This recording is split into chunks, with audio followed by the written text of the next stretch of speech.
Hello, everybody, and welcome to episode 10 of the Crypto Hipsters Curtain Calls.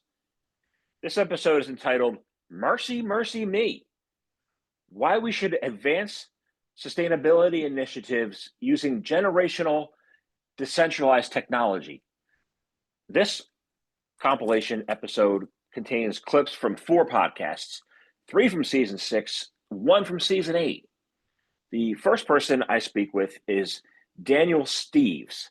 Daniel is a advisor. He was the founder initially of tudaBirds. We discussed in February 2024, we discussed how the intersection of AI, ESG investing, and carbon credit tokenization can help the United Nations meet their sustainability goals. The second person is Caitlin Moore, and she is a sustainability data partnership manager at Filecoin Green. And we discussed how to build a decentralized movement for emissions reporting to ensure accurate business sustainability claims. Say that 5 times in a row. The next person, and also from season 6, the first 2 were from season 6, Daniel and Caitlin, also from season 6, and this is in September of 2023, going back towards the early part of season 6. Owen O'Driscoll, who's the co-founder and CEO of Trrue, with 2 R's. We discuss solving greenwashing, environmental propaganda, how to address that, and how to help solve the United Nations biodiversity challenges with generational blockchain technology. And last but not least is a conversation from September 2024 during season 8, the early part of season 8. I spoke with Andrew Forson, who's the head of ventures and investments at the Hashgraph Association. We talked about leveraging distributed ledger technology to create ESG impact initiatives that facilitate sustainability, reliability, and integrity. These 4 conversations are a marvelous episode of Crypto Hipsters Curtain Calls, the 10th episode. And this show can be found on Spotify, Apple, YouTube, and iHeartRadio for everybody who wants to enjoy. This is the 10th episode out of likely 67 Crypto Hipsters Curtain Calls. So I ask you to sit back, enjoy, listen, have a listen, and let me know your thoughts. What's the status of the UN view of ESG?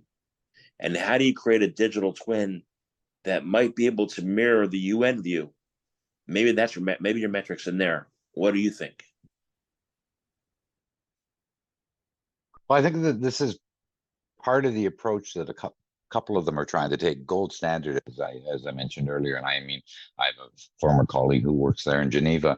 It's admirable to try to do what they're doing. I don't necessarily know that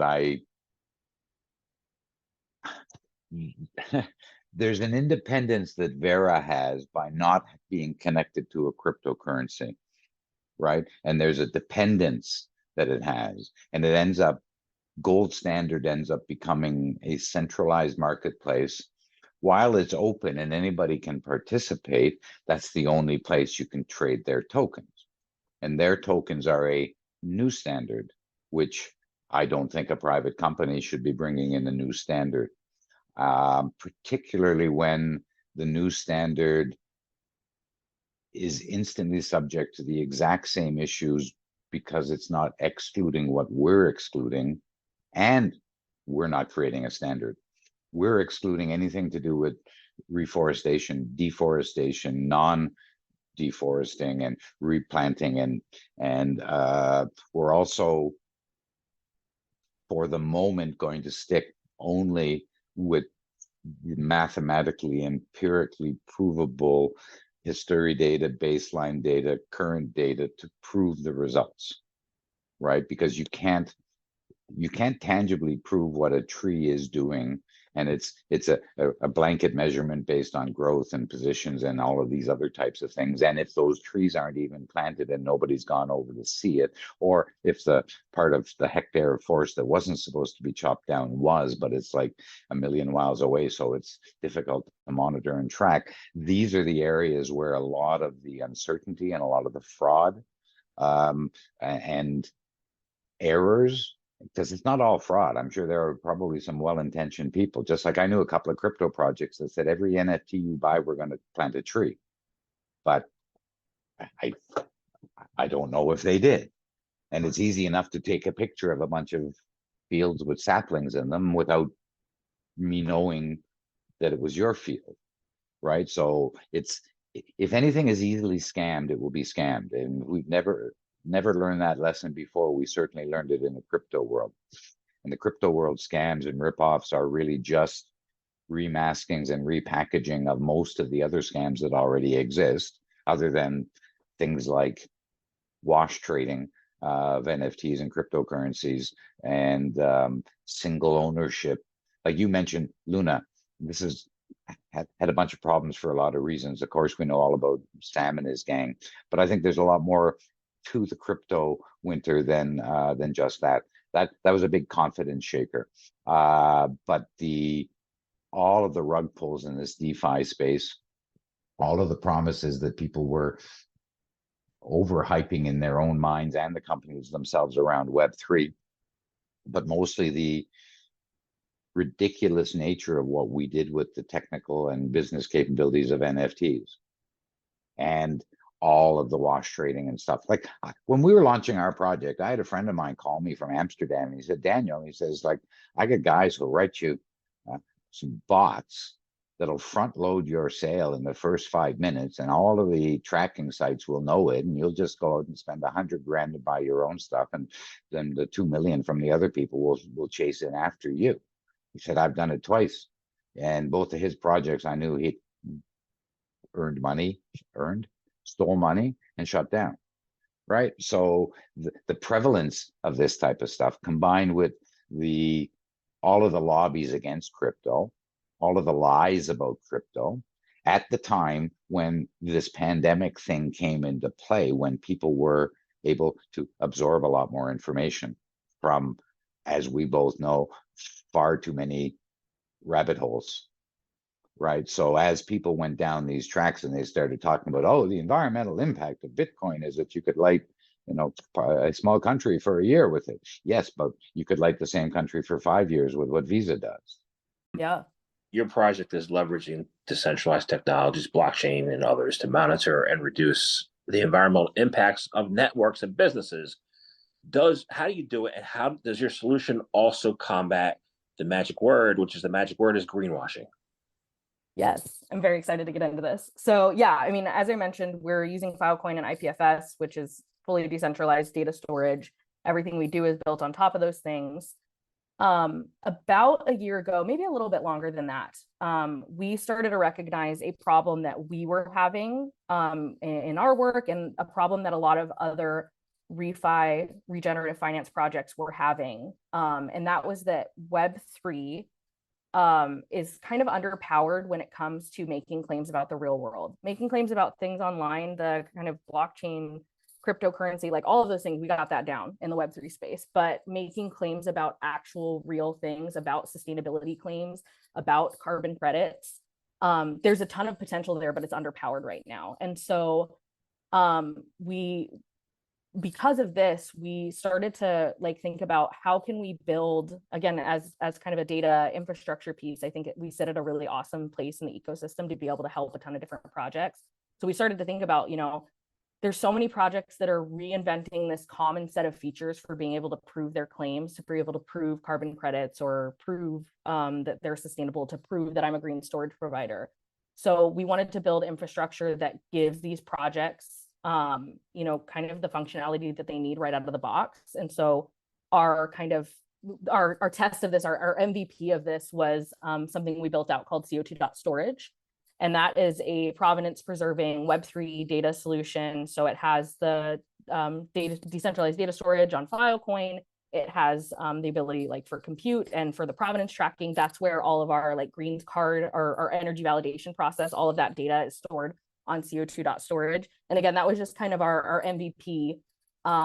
And we also, with that, we're really focused on transparency behind carbon offsets. And so with that, we made a ton of data from carbon offsets, from other environmental assets, so things like renewable energy certificates, readily available on the decentralized web, stored on IPFS and Filecoin. And so we were able to take blockchain's kind of granular tracking functionality and the information sharing infrastructure of Web3 and bring transparency to, for carbon credits, a very murky, unclear kind of industry. And so I think overall with that, going back to that question of like greenwashing, there is a growing, like very significantly growing need for more transparency and stronger provenance of data. I mean, we're seeing environmental regulations advancing like exponentially. We're seeing even things like greenwashing lawsuits coming out of the UK and the EU and US companies. So it's like we need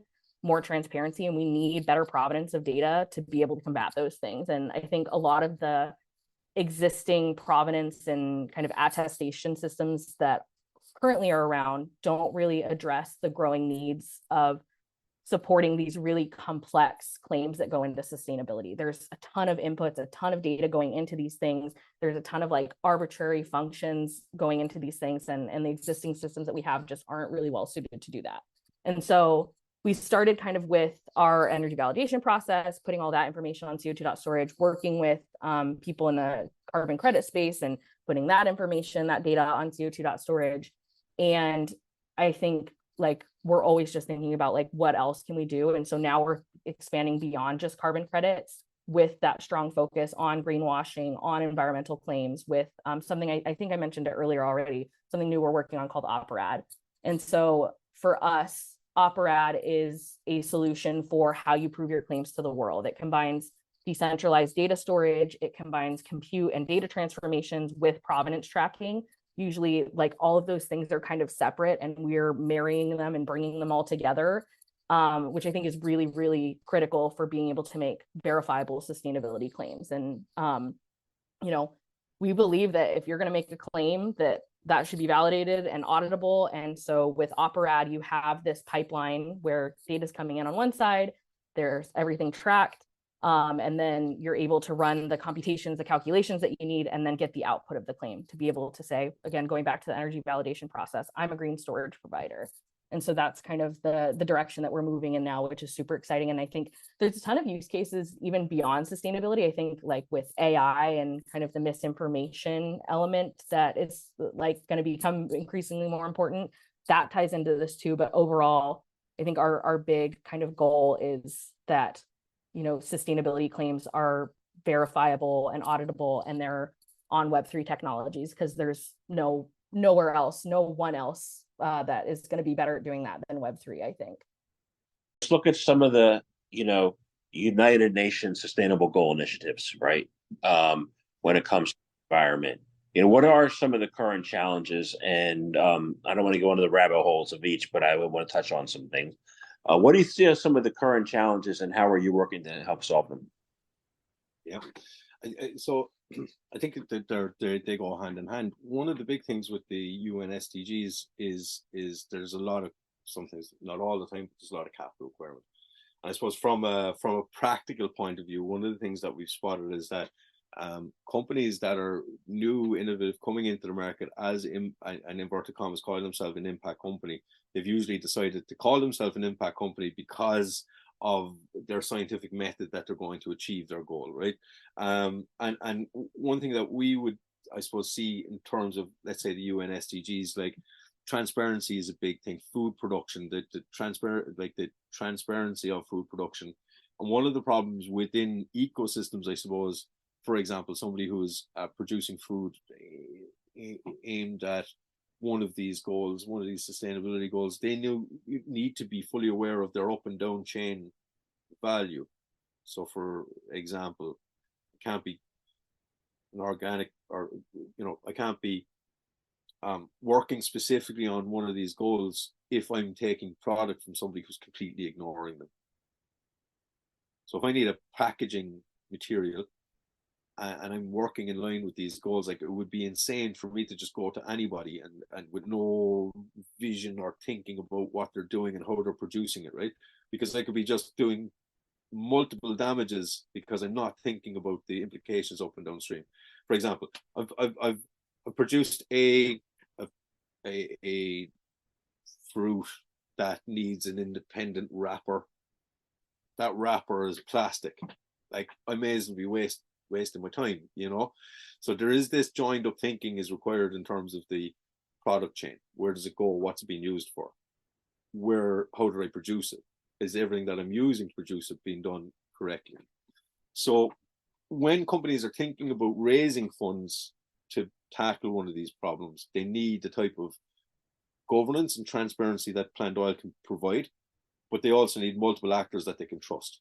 And that's the end goal for Plant Oil, is that it's an ecosystem play, that companies can come to Plant Oil, but our technology will connect them afterwards. So that's allowing them to move verified credentials between operators. So that's one point. That's how Plant Oil is thinking about it. Sorry, got another rabbit hole on that one. But I suppose in terms of like the overarching thing, what we do need to be doing, from my point of view, and I think it comes back again a little bit to technology and maybe generational technology, is that what you'd see a lot of the time with new innovations coming through, certainly through horticulture and agriculture, is that they're really thinking about the waste. Yeah, one of the UN goals is to reverse biodiversity loss, right? Yes. And I know some projects, they have some investments in that arena, and I wanted to find out, like, going at it just a little bit further, how do you see that, us being able to do that by using blockchain technology in your platform? So I think it's a bit of both, right? I don't think blockchain is the solution to it, right? But I think what the solution is adapting technology to be able to handle this sort of stuff. What other ways can we leverage DLTs for common good, and what other things we have look forward to from your organization? Yeah, I think from the perspective of our organization, we're very good at supporting entities that do big things. And one of the biggest things is the transfer of value. You should think of things like stable coins. You should think of payment systems. So the ability to seamlessly move money from perhaps mobile money in one country in one currency that has the security of DLT, leveraging Hedera to get that money to another country with minimal fees, but doing it very, very fast, in almost all instances faster than a wire transfer, right? And then the other thing is, you should also think, we're lucky. Right now, I'm in Switzerland, you're in the US. The US probably has the world's reserve currency. So every other currency almost measures itself in relation to the US currency. But imagine you're living in a country where the currency has a very low value, it's very volatile, it depreciates 10, 20, 25% a quarter, right? You may want to be able to save, but if you save your money in your home currency, you're basically letting it get destroyed because of that devaluation.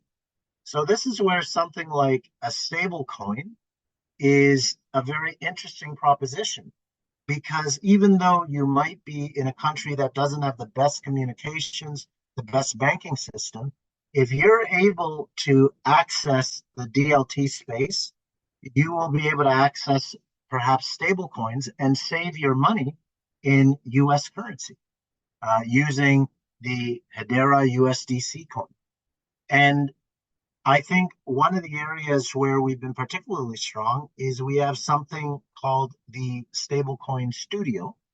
And what it does is it helps large enterprises more rapidly adopt the technology needed to deploy a stablecoin while leveraging Hedera.